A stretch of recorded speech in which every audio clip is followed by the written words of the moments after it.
All right. Well, welcome to week two of Trent's Takes. This is my second time doing this. Just like to welcome you back. I'm going to switch it up a little bit this week. I've been kind of messing with my formula and trying to figure out how I want to do this. So for each matchup, I'm going to go through and I'm going to list the highest score like I did last week for each team. I'm going to go over, the score and the records and everything.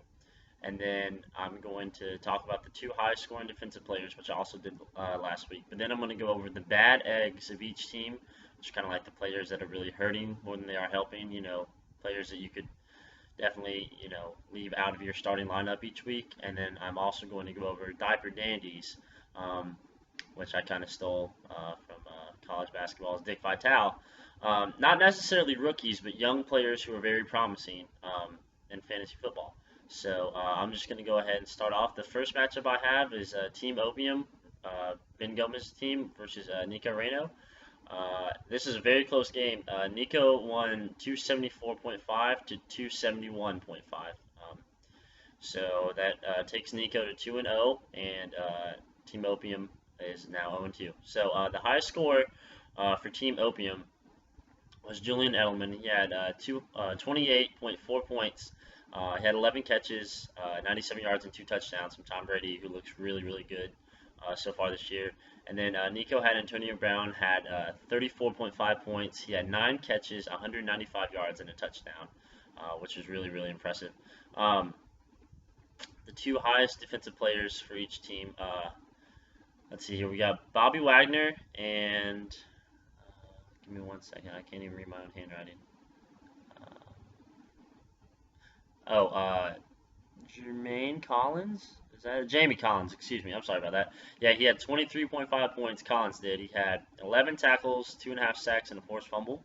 And then Bobby Wagner had 12 tackles. So that was pretty solid. I've never even heard of Jamie Collins before, but he was one of the higher defensive players this week. Good thing you started him. And then on the other side of the ball, I didn't even write it down. But you had Jimmy Smith. No, that's not Jimmy Smith. Jay Smith from Tampa Bay. He had 3 tackles, 3 sacks, 2 forced fumbles. And then Jackson from Indianapolis had 12 fantasy points. He had 9 total tackles. So for Nico. The bad eggs, Reuben Randall is the bad egg on Ben's team, Team Opium. He had 0 points this week. He looked atrocious these last two. Excuse me, he had 1 point. I'm sorry. He looked really bad these last 2 weeks. Everyone thought he was going to be good playing across from Odell Beckham Jr. Thought he would get double teamed to leave Reuben Randall open because he had those 2 big games right there at the end of the season last year. Not doing it this season. And then for the second week in a row, Nico's freaking ticking me off over here. He's starting Sheldon Richardson, who's suspended. And it was a really close game. He barely ended up winning. You had four defensive players and your punter got you 0 points, and you started one guy who was suspended. So that's just something you got to work on. Maybe drop those guys if they're not playing. Because I feel like, it might come down. There are a couple matchups this week, or almost every matchup was really close within 10, 15 points. So, it's just something you got to make sure you're getting some points from every position if possible. So, the diaper dandies for Team Opium was Tevin Coleman. He looked really good. Let's see how many points he had here. I think he had 9. Yeah, 9.2 points. He ended up fracturing a rib, though. He's going to be out for at least a few weeks. That sucks for you and for Johnny. But yeah, he looked really good. He looks like he's going to be the starter, but at the same time, Devontae Freeman's going to come there, get a lot of the work. So we'll see how that ends up panning out. Maybe Devontae Freeman can impress him, but I don't think he does. So I think once Tevin Coleman's healthy again, he's going to be back and he's going to be really good. Then Allen Robinson went off for Nico. Let's see how many points he had here. Oh, he was on your bench. That's right.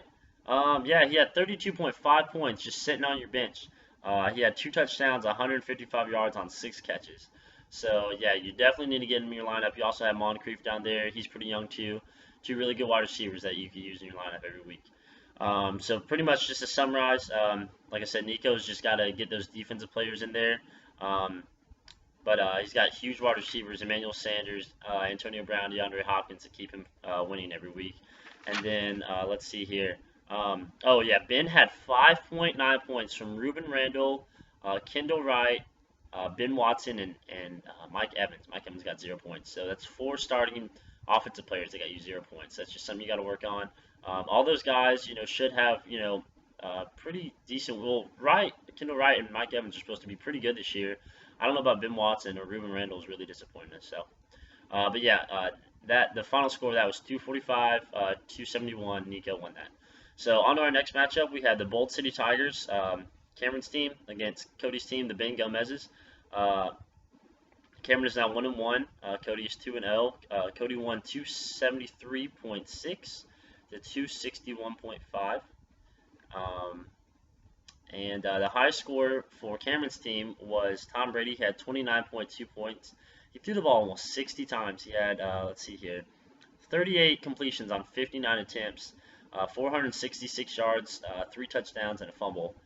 He ended up getting 29.2 fantasy points. And then Cody had Odell Beckham Jr. get him 27.1 points. He had a touchdown, 7 catches for 146 yards. He looked to be the Odell Beckham Jr. we saw last season.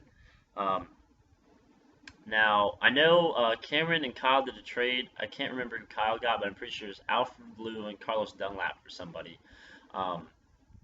Carlos Dunlap ended up being one of the highest scorers on Cameron's team as far as defense goes. He had 12.5 points, 6 tackles, and 1.5 sacks. And then KJ Wright had 15 fantasy points. He had 9 tackles, a forced fumble, and a fumble recovery. And then Cody had Ezekiel Lanza. He had 14 fantasy points, 7 tackles, and then 1 sack. And then Alec Ogletree had 16 total tackles and 18 fantasy points. So some good defensive play we had there. The bad eggs for Cameron's team is Alfred Blue. And I'm sorry you did that trade. Chris Polk is probably going to end up being the handcuff. There's that video on ESPN circulating around right now. He's getting the catches that Arian Foster was getting. He's getting, the touches, more carries and stuff. So it's a committee there anyhow. So Alfred Blue is not someone you can bank on at all to start. And I'm pretty sure Arian Foster is going to be back either this week, if not next week at the latest, I would say. No way he stays out till week 5. So Alfred Blue is going to be getting you 0 points very soon. And then Cody had C.J. Anderson, another disappointing week. He looked even worse this week, honestly. He had, 3.4 fantasy points. Hillman was getting some carries again, and, they were passing more. Everyone thought they were going to rely on the run game, and it's just not happening yet. I'm not saying count him out yet, but, I mean, you have to start thinking maybe, you start someone else. I know you spent a high draft pick on him, but I'm just not seeing him this year. And then the Diaper Dandies, Cameron Ice. I don't want to be rude. I looked at your team for like 5 minutes trying to find someone to pick, and I couldn't pick anyone. Your team's kind of old, and you don't have a lot of depth. So just stock the waivers. Try to get some trades going again, like I said last week. And I'm sure you'll be fine. Once we have the draft where we draft the rookies next season. So it's not something to worry about. Because every year you'll be able to replenish your league and everything, your team. Cody had really good outings from Matt Jones. Looked exceptional, way better than Alfred Morris did. I don't know if that was just a case if he was the hot hand, so they kept feeding him, or if they plan on letting him take over. But that's something to monitor. He had a huge day. Dorial Green Beckham had his first career touchdown as the Tennessee wide receiver, and then Carlos Williams, I think he got in the end zone again this week. So he's really proven his worth, down there around the goal line. Pretty much, Cody had Jameis Winston and Marcus Mariota, and they were solid, not great, but pretty decent for their second games as rookies. And then Cody had Odell Beckham Jr. bounce back, and it looks like Jarvis Landry is going to be someone that looks really good and is going to score a whole lot of points week in and week out. Cameron's running backs are still looking pretty rough. Like I said, do some trades, maybe stop the waiver wire. I don't really know what you're going to do about that. Maybe just try to trade, another position where you have more depth and try to get a decent guy at that position and get a okay running back. You've got good tight ends, but you don't really have a whole lot of depth either. So Cody ended up winning that 273.6 to 261.5. So we're going to go to our third matchup now. Christian's team, the Silent Assassins, versus Kyle's team, the team up north. Um, who won this? Oh yeah, Kyle lost. Christian won 296.9 to 265.8. Um, his high score was Larry Fitzgerald, who looked really good out there. He had 8 catches, 112 yards, and 3 touchdowns, 35.2 fantasy points. And then Kyle had Ben Roethlisberger. Um, he was 21 for 27, which is really consistent, looking good. 369 yards, 3 touchdowns. He had 30.7 fantasy points. Um, Christian's defensive player studs were Marcus Peters. He had 5 tackles and a pick six for a touchdown. That was really good. And then he had Ryan Shazier went the heck off. I think he was the highest scorer on defense, at least owned in the league. I don't know about who was a free agent or not, but he had 28 points, 15 total tackles. Let's see, a sack, a forced fumble, and a fumble recovery. So that's just insane. And then Kyle had Jimmy Smith and Eric Weddle. Both got him 10 points, and then C.J. Mosley got him 11 with 9 tackles. The bad eggs of Christian's team are going to be Andre Johnson. He got 4.2 points. Looked really old. Moncrief and Dorsett are there along with T.Y. Hilton. I mean, he got a few balls. I just don't see him really fitting in the offense like everyone thought he was. Also, Kyle had Frank Gore, and that's his bad egg, and he looked really bad too. He had a surefire touchdown and like threw the ball to like Darrelle Revis in the end zone. So he was looking really rough there as well. I don't know. Those are 2 guys who I thought were going to be really good in fantasy this season just because of Andrew Luck, but maybe their age is just catching up with them. Andre Johnson's 34, Frank Gore's 32. So just something to think about. Your diaper Danny's Marquise Lee got some action. Rashad Green is going to be out. He's on, I think, short-term IR for the Jaguars. So Marquise Lee is going to be in that slot role a lot more now, going to get on the field a lot. So that'll be good to own him. He had 4.9 points this week. He looked okay. And then Kyle had Josh Robinson, which is smart. He has the handcuff to Frank Gore. So Josh Robinson was getting some catches right there at the end of the game. They were dumping it off to him. He didn't really do a whole lot with them, but they gave him the opportunity. So we'll see. And then also Kyle had Dion Lewis. I don't actually know how old he is. I don't think he's too old, but he looked really good. He might end up being the starter there for the rest of the season.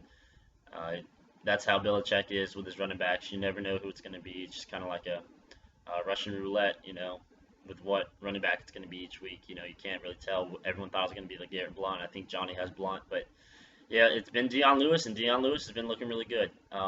So pretty much it was a close game, but Christian won. He had a lot of high scoring on defense. He had I think he had 4 or 5 guys that scored at least 10, 15 points, and like I said, Shazier scored him 28. So that's kind of what pushed him over. Like I said, Dion Lewis looked really good, and Kyle was consistent on offense, but Christian just had too much firepower on defense to keep up with. So that was 296.9, 265.8, and Christian won that against Kyle. They're both 1-1 now. Our fourth matchup was me, the Abdullah Express, against Dakota, the War Daddy team, and I ended up winning 250.3 to 249.9. And I'm not going to sit here and brag a whole lot, but I was super pissed off going into Sunday and Monday night. I had Michael Bennett, HaHa Clinton Dix, and T.Y. Hilton. And then Dakota had Eddie Lacy, Jimmy Graham, Devontae Adams, Kerry Williams, Kobe Fleener, Bilal Powell.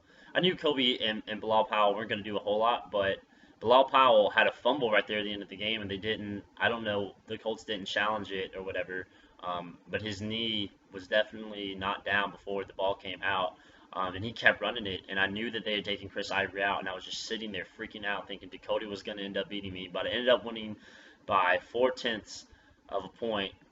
So it was super crazy. I don't know how I won. I got super lucky. Jimmy Graham didn't do much. I think he had 1 catch, and then Eddie Lacy and Devontae Adams both went down. So, like I said, not trying to brag, but I just got really lucky this week. Sorry, Dakota. That was a tough one. But my high score was surprisingly David Johnson. He had 22 points. He had a kick return for a touchdown, the very first play of the game. And then he had 5 carries for 42 yards and a touchdown. Andre Ellington is still out Um, Chris Johnson is like technically the starter, but I saw Bruce Arians said that they're just going to keep giving David Johnson more and more work each week, so he looks to be a really good flex play for me. Um, Dakota had freaking Travis Benjamin. He had 42.5 points, um, three catches for 115 yards and two touchdowns. And honestly, I could be wrong, but I think he got a return touchdown this week. I forgot to look that up. But 42.5 points from one guy is insane. He also had D'Angelo Williams get him like 29 something points. He looked really good, had three touchdowns. Um, but my defensive players were Justin Houston had 14, and Malcolm Jenkins had 15. And then Dakota had Dante Whitner had 9.5, and Levante David with 12 points. So we both had, some okay outings from our defensive guys. Nothing crazy like Christian's team, though. My bad egg looks to be Sam Bradford, and I'm kind of disappointed. He had 8.9 points. I don't think he's really going to be everything that and I think a lot of us expected him to be. I'm really bummed about that. Also, Tony Romo just got a broken clavicle. He's going to be on short-term IR for, they're saying, around 8 weeks. So I'm kind of screwed at quarterback right now. I've got Blake Bortles, Sam Bradford, and Kirk Cousins to choose from each week. So I don't know. Hopefully, Arian Foster comes back this week. In 2 weeks, I get Martavis Bryant. 3 weeks, I get Martavis Bryant back. So it's going to be rough. But I'll see what I can do. And then the bad egg for Dakota's team was Kobe Fleener. He had 0 points. I think he started him as one of his tight ends, and he's just not doing anything. Everyone thought that they were going to have that connection because they both went to Stanford, and Kobe Fleener is just really disappointing. Uh, I don't even know. I don't even know if he had a target in this game, but yeah, he's looking really bad. Um, but the diaper dandies for me, I had Jeremy Langford for Chicago. He had a goal line carry, ended up getting 9.1 points. He looks solid. He's a rookie. And then I have Blake Bortles, 21.6 points. Looked really good against Miami. Miami's supposed to have a really good defense. We'll see. Um, I'm trying to decide if I'm going to start him this next week against New England. I don't know. That's going to be a tough matchup. But then Kirk Cousins has, I think, the Giants. So we'll see. Um, but then there wasn't really anyone on Dakota's team. Devontae Parker finally got a catch. I think it was for like 3 yards. He's looking okay. He's finally getting on the field. There's a lot of receivers there. Rashard Matthews, Jarvis Landry. Jordan Cameron went down, so maybe if Devontae Parker can get out there, he'll be that red zone target that Cameron has been. Um, but yeah, Kenny Stills is also there. But I think they're going to be more of a pass reliant team. Lamar Miller has not looked good so far. So, but yeah, pretty much, I got really lucky. Just from like consistency, Dakota had like two guys really boom. He had 70 points just between D'Angelo Williams and Travis Benjamin. Um, but yeah, it just kind of came down to just me having more consistency head to toe than Dakota did. The final score of that was 250.3 to 249.9. I'm 2-0, and Dakota's now 0-2. So that takes us to our matchup of the week. Game of the week, we had matchup 5, the Giovanni's Rockets, ran by Johnny, and then Taco Core, ran by Brendan. The highest score for Johnny was Ryan Tannehill. He was 30 of 44, had 24.1 fantasy points, threw for 359 yards and 2 touchdowns. And then Brendan had Sean Lee was his highest score. He had 26 points, 14 tackles, and an interception. So he looked really, really good. So the defensive players, Dante Hightower had 13.5 points for Johnny. He had 12 tackles and half a sack. And then Adam Jones had 9 tackles as well. And then, like I said, Sean Lee had 26 for Brendan. And then Jelani Jenkins had, I didn't write down how many. I think he had 15 points, and then he had 12 total tackles for Brendan. So solid play from the defense. The bad eggs for Johnny, I'm going to say it's Curse from Seattle. I'm not seeing the Seattle passing attack. Doug Baldwin had a good week. They got Lockett there, and Jimmy Graham's not even getting fed, let alone someone like Curse. So I just don't know if that's really going to help you in the future. And then I had Charles Johnson for Brendan. He's had 6.2 points combined in his first 2 weeks. A lot of people were thinking he was going to be really good in that North Turner offense, and he's just really not. unfortunately. But the diaper dandies for Johnny, he had Derek Carr had 26.3 points. He looked good. Tyler Eifert had another game with a touchdown. He had 13.9. Carlos Hyde had 8.1 before he got hurt. He had a leg contusion, and they thought he might have had a concussion. He doesn't have a concussion, but he does have a little bump on his leg, so we'll see how he does with that. And then Melvin Gordon had 10.3 points this week. Also had Tavon Austin was looking okay, and so was Duke Johnson.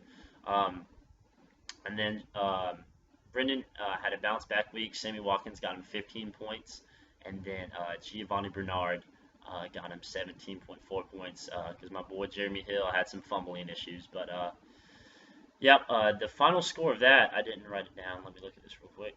It was Johnny won 273.4 to 271.2. So now Johnny's 1-1, and Brennan is 0-2. So we had a lot of really close games in week 2 in the Ridgeview Redemption Football League. Sorry about this video taking so long. I've been out of town in Gainesville and just working a lot recently. So I think I'm going to start asking for Tuesdays off specifically, so after Monday Night Football is over, I can go ahead and do all my research and everything, and then post the video early on Tuesday. So sorry about the wait, guys. Let me know how you feel about this new formula that I'm doing, and hope to hear from you guys soon. So good luck week 3. See ya.